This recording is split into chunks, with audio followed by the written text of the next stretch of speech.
السلام علیکم ورحمۃ اللہ۔ ذرا غور کریں، کیا آپ کو پتہ ہے کہ آج 90% لوگ ایسی عبادت کر رہے ہیں جو قبول ہی نہیں ہو رہی، کیونکہ وہ ان اعمال سے پہلے وضو نہیں کرتے جن میں وضو فرض ہے۔ ہمیں علم ہونا چاہیے کہ کون سے عمل ایسے ہیں کہ جن کو کرنے سے پہلے وضو کا کرنا فرض ہے۔ تو پیارے بھائیو، اس ویڈیو کو آپ نے مکمل دیکھنا ہے، آخر تک دیکھنا ہے، چینل کو سبسکرائب بھی کرنا ہے، لائک بھی کرنا ہے اور صدقے جاریہ سمجھ کر شیئر ضرور کرنا ہے۔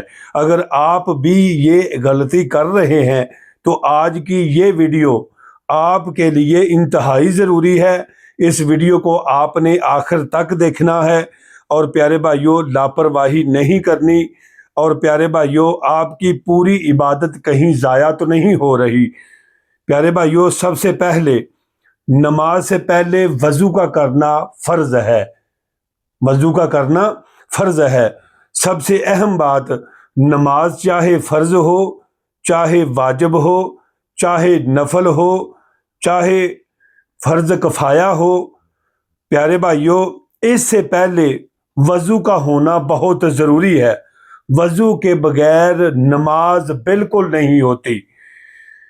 پیارے بھائیو، اللہ تعالیٰ نے قرآن پاک میں ارشاد فرمایا کہ نماز کے لیے کھڑے ہو تو اپنے چہروں کو، اپنے ہاتھوں کو کونیوں سمیت دھو لو اور سر کا مسح کر لو اور پاؤں کو ٹخنوں سمیت دھو لو۔ سوچیں، اگر کوئی شخص نماز یعنی کہ وضو کے بغیر پڑھے تو اس کی ساری محنت ضائع ہو جائے گی۔ لہذا نماز سے پہلے وضو کا مکمل اہتمام کرنا انتہائی ضروری ہے۔ تو پیارے بھائیو، نمبر 2، قرآن پاک کو ہاتھ لگانے سے پہلے وضو کا درست ہونا، وضو کا مکمل کامل ہونا بہت ضروری ہے۔ اگر آپ قرآن پاک کو ہاتھ لگانا چاہتے ہیں تو وضو ہونا ضروری ہے۔ قرآن میں آتا ہے کہ اسے صرف پاک لوگ ہی چھوتے ہیں، اس کو صرف پاک لوگ ہی چھوتے ہیں۔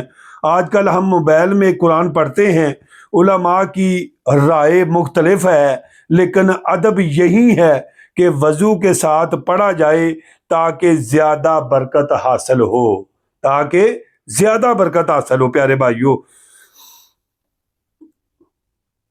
تو نمبر 3، طواف کے لیے وضو ہونا بہت ضروری ہے، شرط ہے۔ پیارے بھائیو، اگر کوئی شخص حج یا عمرہ کرے تو طواف کے لیے وضو ہونا یہ بہت ضروری ہے۔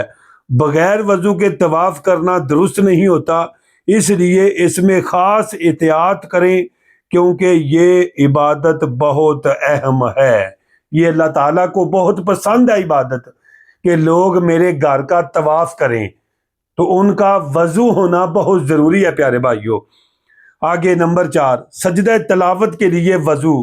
جب آپ قرآن پاک کی تلاوت کرتے ہوئے سجدہ آیت پڑھتے ہیں تو سجدہ کرنا ہوتا ہے، تو یہ سجدہ بھی نماز کی طرح، اسی لیے اس کے لیے بھی وضو ہونا بہت ضروری ہے۔ بہت ہی اہم وضاحت۔ کچھ لوگ سمجھتے ہیں کہ ذکر کے لیے وضو کا ہونا ضروری ہے، کوئی ضروری نہیں، اور دعا کے لیے وضو کا ہونا ضروری ہے، یہ بھی بات درست نہیں۔ لیکن ان کے لیے وضو فرض نہیں، لیکن وضو کے ساتھ کرنا زیادہ بہتر اور زیادہ افضل ہے۔ وہ دعا تو آپ کی ہو جائے گی، لیکن بہتر یہ ہے کہ آپ کا وضو ہو۔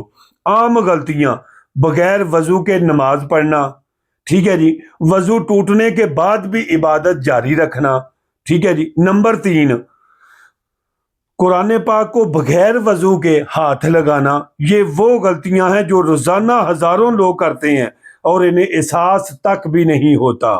تو اب فیصلہ آپ کے ہاتھ میں ہے، یا تو آپ آج ہی اپنی اصلاح کر لیں یا پھر ایسی عبادت کرتے رہیں جو قبول ہی نہ ہو۔ نمبر 2، آج سے عہد کر لیں، ہر اس عمل سے پہلے وضو کریں گے جہاں وضو کرنا فرض ہے۔ نمبر 3، اپنی عبادت کو صحیح طریقے پر لائیں گے۔ اللہ تعالی ہمیں صحیح سمجھ عطا فرمائے اور ہماری عبادت کو قبول عطا فرمائے۔ اگر آپ کو یہ ویڈیو فائدہ مند لگی ہو تو اسے لائک بھی کریں، شیئر بھی کریں، چینل کو سبسکرائب بھی کریں، اور اسے صدقے جاریہ سمجھ کر دوسروں تک ضرور پہنچائیں تاکہ وہ بھی اس بڑی غلطی سے بچ جائیں۔ السلام علیکم ورحمۃ اللہ وبرکاتہ۔